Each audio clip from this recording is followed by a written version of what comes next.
Woo! What's going on, guys? Arms Forum coming at you guys today with another video.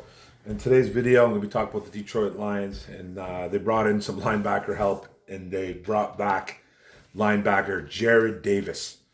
Okay, you guys know who Jarrad Davis is. We drafted this guy in 2017, 21st overall. 27 years old, 6'1", 245 pounds. 219 tackles, 19 tackles for loss, 23 quarterback hits, 3 fumble recoveries, no forced fumbles, 9 pass deflections, 1 pick, and 10.5 sacks in about 5 years of NFL work. 4 with the Detroit Lions and 1 with the New York Jets. Don't know what the deals of the contract is. I know it's a 1-year deal. At first, I thought it was for $5.5 million. I made that mistake. I put that on Twitter, and I don't know what the details are. I thought $5.5 million was a little bit pricey at the time when I did that, but I should have looked a little harder, and I was looking at the actual Jets contract of what the Jets offered him last year when he left the Detroit Lions. There's actually a $7 million contract, but 5.5 of that was guaranteed. So, and he had an awful year. He had probably his worst year as an NFL player. 25 tackles, didn't do anything, didn't get any pressure really on the quarterback. He was awful in coverage. I think he was targeted 12 times, 11 completions against him. Had the worst missed tackle rate of his NFL career at like almost 17%, I believe. He was missing a lot of tackles, and he was pretty much a bust in Detroit. He came in 2017, like I said, a first-round pick, 21st overall. Came in 2017, had 96 tackles as a rookie under Caldwell and Terrell Austin. Terrell Austin with that wide 9 defense.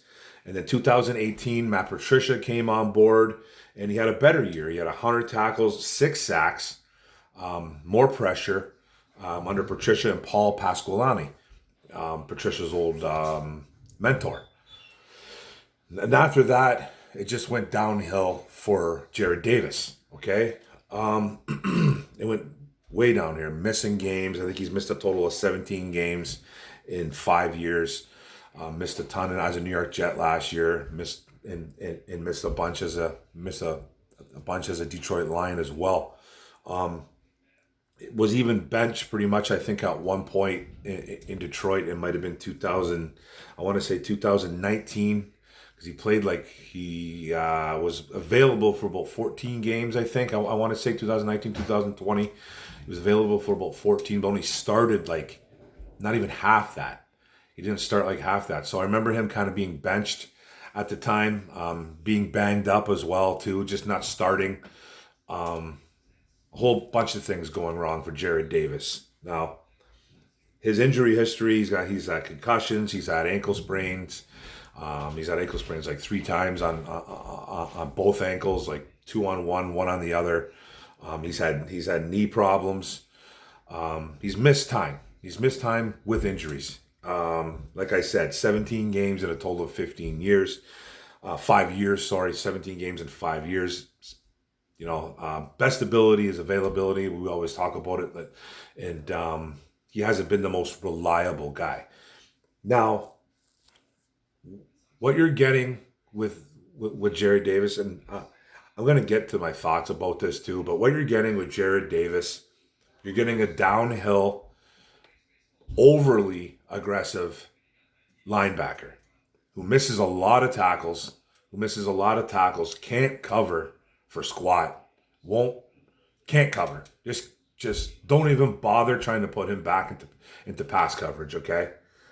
Why on earth would they even draft a guy that can't cover in the first round? That can't do everything is beyond me. But that's just typical Lions. Just he could not cover. He was just terrible at it. He was terrible at covering.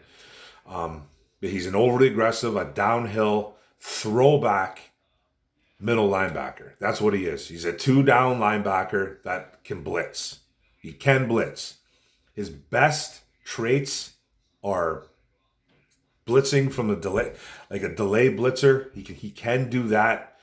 He showed that in 2018 when he had 6 sacks. He had some pressures. He was actually looking like he was going to be a decent pick.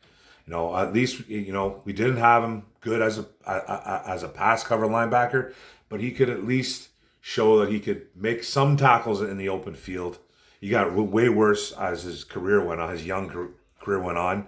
But when he first came on the scene, he was a very good open field tackler. He was, but he still missing more tackles, but missing more as the years went on. But he can blitz. He can get to the quarterback. He can play the run. He just needs to play under control. That's been his whole thing. He's a heat-seeking missile. That's what he is. He's a heat-seeking missile that does not have a second gear. He's one gear all the time, 24/7. That's what he is. Now, this old regime, when the new regime came in last year, they wanted to keep him. But they didn't want to pick up his 5th-year option. That was the problem. They were like, no, okay, we want to keep you, but we're not picking up your 5th-year option, because if they would have picked up that 5th-year option, he would have been guaranteed $10 million. So they're like, no, we want to bring you back, but we're not giving you $10 million. He chose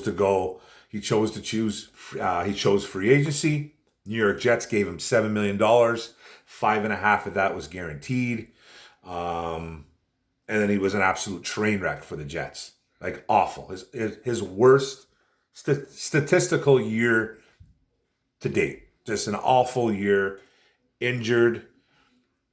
Just was not good. Even Robert Saleh, even when he came back, Robert Saleh ended up benching him by the end of the year. He just did not fit what Saleh wanted. Now he comes onto a team here that has an absolute treacherous linebacker core. We have a bad linebacking core, and he'll be back with Alex Anzalone, who he was running mates with him in Florida, the Florida Gator, in college. So he's got that, but it's an inside. This inside linebackers, like the middle linebackers that we don't have a stacked team, a stacked core, but it's full. You got Anzalone, you got Jarrad Davis now. They brought in Chris Board from Baltimore, re-signed Josh Woods, re-signed Sean Dion Hamilton. Barnes is obviously back. Anthony Pittman they re-signed as well. Tavante Beckett's back, and Curtis Bolton is back. So you got 1, 2, 3, 4, 5, 6, 7, 8, 9. 9 middle linebackers on the roster right now. 9 of them. So now the consensus is that now the word, or that the whispers are going around saying that the Detroit Lions are not going to be trying to bring any linebacker help, middle linebacker help, because of this. I will explode if that happens. I will explode if that happens. There's nobody in this room that I just mentioned that I think is going to be great. Derek Barnes, the jury's still out. I do like Derek Barnes, but the jury's out. He looked really bad in spots last year as a rookie, but he looked good in some spots too. So the jury's out. Alex Anzalone, we know what we're getting from Alex Anzalone. We know what we're getting. We're getting a leader. We're getting a try-hard guy, but he's no game changer. Jarrad Davis, it's the same deal. Okay? Chris Board, apparently, this almost feels like the Trinity Benson last year. Everybody from Denver last year was like, man, you guys got Trinity Benson? That kid's going to be a baller, bro. That kid's going to be a baller. He was terrible. He was absolutely awful. You were getting the same feel about Chris Board. Talk to some Baltimore fans. I've been trying to get onto Baltimore fans and Baltimore pages, asking some Ravens fans about him. They loved him. He was a great special teamer, led the team in tackles on special teams, and a really great special teams unit, by the way, too. They were at least top 3. Chris Board, to me, is a special teamer, obviously, and a guy that will probably be used in pass coverage. He's the new Jalen Reeves-Maven. Let's just put it that way. And Jalen Reeves-Maven was nothing special. Nothing special. He was a try-hard guy that was phenomenal in special teams. Hopefully Chris Board can at least do that, and I think he can. Then we brought back Josh Woods, a guy that came on a little bit late last year, accumulated a lot of tackles in a starting role. Nothing special though, tackling guys downfield to, letting guys get big yards and then making tackles. He was getting the tackles though, but he's nothing special. Sean Deon Hamilton is a guy that I'm kind of interested in. I really wanted to see what he could do last year, but he ended up getting hurt during training camp. That's a kid that I want to really keep an eye on. I really like him. Alabama product, played for Washington, the Washington football team, and didn't really do much there, but he's a guy that I'm kind of keeping an eye on. And then you got guys like Anthony Pittman, Tavante Beckett, Curtis Bolton, who all could be camp cuts. Even though I liked Beckett last year, coming out of UDFA, undrafted free agent. But they need to bring in more linebacker help. Now, whatever. Now back to what this regime is trying to do. And I've been the guy that has tried to be real patient. That has tried to be really patient with this. Like, we're not even 2 years in, okay? We're not even 2 years in. So it's not that I'm trying to be patient. I am being patient. But when I see moves like this, trying to bring back a guy that was a bust here, that fans could not wait to get rid of. They could not wait to get rid of him. Now, he might be a great kid. He might be a great guy. But when it comes to his football prowess or his football skills on the field, they're lacking. They're lacking. He's built like a tank. He's 6'1", 245 pounds. I said he plays like a heat-seeking missile, and that's what he is. But I just don't know what they're trying to recreate here. Are they trying to recreate 2017 and 2018?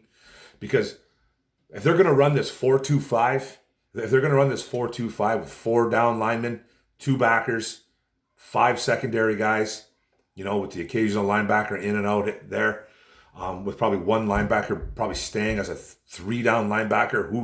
Who's going to do that? It'll probably Anzalone. Anzalone's going to be on the field the most.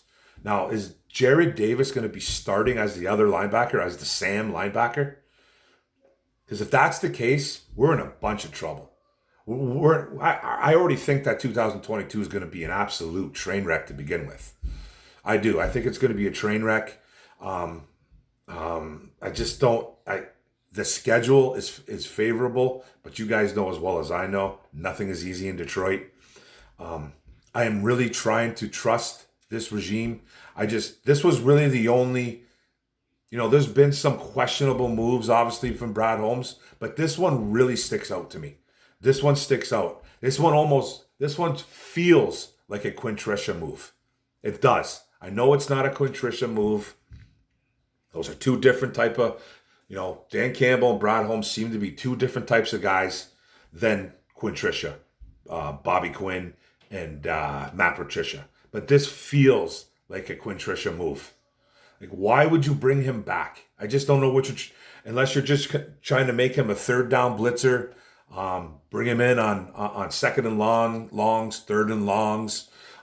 You're not putting this kid in pass coverage. I understand that they probably will never do that. I understand that it's cheap. I understand it's depth. I get all that, but he's not reliable whatsoever. So when you tell me that's depth, I don't want to hear it, because it's a guy that might miss 8 games. So it's not really depth. It's just almost like what are we trying to do here? Like, I just don't know what we're trying to do here. Are the Lions trying to fix every damn bust in the NFL? Is that what they're trying to do? They did it with Charles Harris last year. They brought in Charles Harris. Everybody was like, my God, what a terrible, terrible pickup. Ended up having a good year. Ended up having a really solid year. He bought in, which was good. Now we bring in Mike Hughes, a cornerback who busted out a lot because of due to injury in Minnesota. And we brought him, and he went to Kansas City, played his best football in KC. Now we're bringing him in, a former 1st-round bust, through injury, through play, whatever, but he's considered a bust. Now this, Jarrad Davis, An absolute bust in Detroit, busted out, looked promising for 2 years, then fell apart his last 2 years in Detroit. Fell apart. Injuries, playing time, blah, blah, blah, yada, yada, yada, this and that. Went to New York, became a Jet, was even worse. So I don't even know what we're really doing here. I'm probably going to get scolded. Trust the process. And I do. I trust the process. I just don't get moves like this. What are you trying to recreate? What are you trying to make him? It's all. I just got questions about it. This move to me is a head scratcher. It's just a head scratcher. And it's the old saying, though, with Detroit Lions. Nobody wants to play here. Nobody really wants to play here. So I can't really be that mad about it. Nobody wants to come here. It's just a fact. They have to start winning soon. They have to start winning. And I just don't know how you're just going to win with a bunch of rookies. Brad Holmes has already made it abundantly clear that he does not want to drop the bag into any player's laps. And I agree with that. I fully do. I really agree with that. There's going to come a time, and I'm trying to be patient, like I said, but there's going to come a time where he's going to need to start dropping the bag in players' laps. Because you're not just going to win with a bunch of retreads and a bunch of rookies. It's not going to happen. They're going to lose their jobs. And I'm not saying that they're going to lose their jobs anytime soon, because they gave these guys 5 and 6 year deals. Okay? So don't come at me about that. All I'm saying is that I just hope this isn't a trend. I hope this isn't a trend. I know we're not even into the second year yet. We're barely scratched the surface in the second year. But these kind of moves make me scratch my head. When you bring in a guy like a Jarrad Davis and these guys know way more than me. They know way more than me. They know way more than any Lions fan out there. They do. They wanted to bring him back last year. He chose free agency. He failed. Now they brought him back. So they must have something in plan for the kid. Please don't start this guy, though. I just don't see him as a starter. And they need to bring in more help through the draft. We got 9, 10 linebackers, middle linebackers, that really need, that probably won't all make the team. There's no way all 9 of these guys make the team. They're not going to be carrying that many linebackers anyways, to tell you the truth. There'll be guys on the practice squad, guys like Tavante Beckett or Curtis Bolton, Anthony Pittman. You just don't really know. It's a little bit of a mess. But he's back. Jarrad Davis is back. It's a 1-year deal. Don't know what the details are. It's a bit of a head scratcher to me. I went on a little bit of a rant about it. I'm not going to go too crazy about it because hopefully they can bring something back from 2017, 2018. He's only 27 years old, so he still flies around the field. He's probably not going to lose any of that. He just needs to play under control. I just don't know what the real plan is with him. It's just a head scratcher to me. That's all, guys. And I wish the best for Jarrad Davis. I hope he comes here, man, and he gets over 100 plus tackles and 7-8 sacks. I hope he just makes me shut my mouth. I'm not a big fan of this signing. That's all. That's all. I'm not gonna drag Brad Holmes through the mud, but I'm just questioning what's really going on here. And the answer is right in front of us. Players don't want to come here. It's just pretty simple.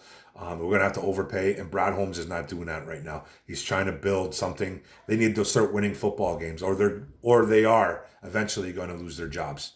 We're only in the second year, though. We're only in the second year, so I'm not saying that he's on the hot seat or anything like that. So everybody chill out. But that's the video, guys. Jarrad Davis back in the house, the Florida Gator, back with a second go-around with the Detroit Lions. Thanks for the video. Thanks for paying attention. Don't forget to hit the subscribe button in the bottom right. Don't forget the notification bell, get all my videos. And don't forget to like and comment. Let's talk about Jarrad Davis. What's the plans for JD? Boom, go Lions.